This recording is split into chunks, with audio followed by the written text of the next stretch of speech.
By the time I came back to the room, the lights were already on.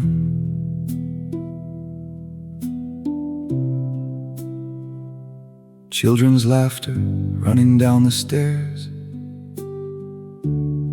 into the dining room. And there she was, smiling quietly in the middle of everyone.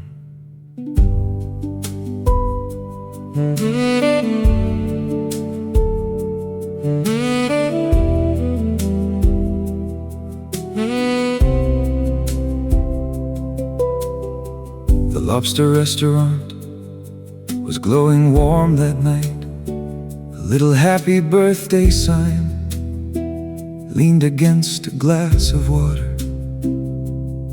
The children handed her their handmade cards one by one, and she read each one slowly, like she was afraid if she turned the page too fast, a child's sincerity might disappear. She never used many words, but the way she looked at the children always said more than language ever could. Naomi rested softly in her arms. She kissed her near the ear while listening to the boys tell their tangled little stories. Stories that barely made sense, but she answered every one of them like they mattered.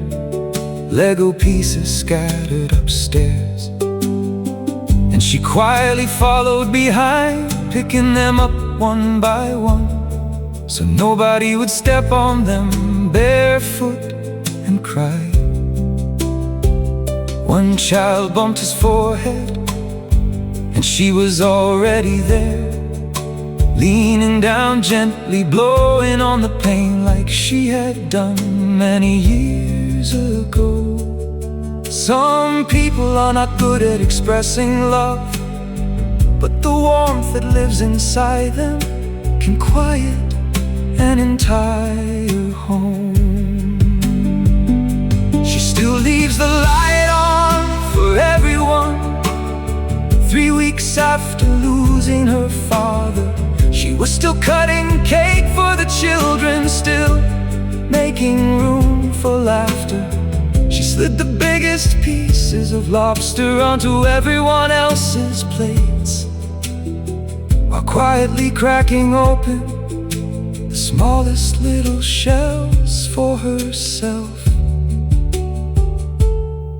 as if happiness had never been something she needed first.